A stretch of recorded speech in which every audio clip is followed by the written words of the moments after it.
SNDP യോഗം തിരുമറാടി ശാഖയിലെ doctor Palppoos സ്മാരക കുടുംബയോഗത്തിന്റെ 218ാമത് യോഗം കൂമുള്ളിൽ സുനീഷിന്റെ വസതിയിൽ നടന്നു. യോഗത്തിൽ മനോജ് ഓണക്കൂർ മുഖ്യപ്രഭാഷണം നടത്തി. ശാഖായോഗം ഭാരവാഹികളും കുടുംബയോഗം അംഗങ്ങളും ഭാരവാഹികളും പങ്കെടുത്തു. അവിടെ ചെല്ലുമ്പോൾ ഭഗവാന്റെ വിഗ്രഹം ഇരിക്കുന്ന സ്ഥലമില്ലേ, വിഗ്രഹം ഇരിക്കുന്നത്, അതിന് പറയുന്ന പേരാണ് ഗർഭഗ്രഹം. ഗർഭഗ്രഹ ശിരപ്രോക്തം, മനുഷ്യ ശരീരത്തിലെ തലയുടെ സ്ഥാനമാണ് ഭഗവാന്റെ വിഗ്രഹം ഇരിക്കുന്ന സ്ഥലത്തിന് പറയുന്നത്. അതുപോലെ ആ ശാന്തിക്കാരൻ പൂജാരിയെ ചുറ്റും വിഗ്രഹത്തിന് ചുറ്റും നടക്കുന്ന സ്ഥലമുണ്ടല്ലോ, അതിന് പറയുന്ന പേരാണ് അന്തരാളം. മനുഷ്യ ശരീരത്തിലെ ഗളം വെച്ച കഴുത്താണ്. സുഖാസനം ഗളച്ചൈവ, അതേ മാതൃകയിലാണ് ക്ഷേത്രം ഉണ്ടാക്കുന്നത്.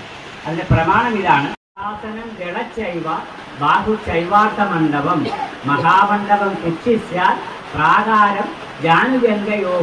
സംസ്കൃതമാണ്, പറഞ്ഞ് മനസ്സിലാക്കാൻ ബുദ്ധിമുട്ടാണ്. അപ്പോൾ അതറിയണമെങ്കിൽ, ഇതെങ്ങനെയാണ് ക്ഷേത്രം മനുഷ്യരൂപത്തിലാണെന്ന് അറിയണമെങ്കിൽ നമ്മുടെ സാധാരണ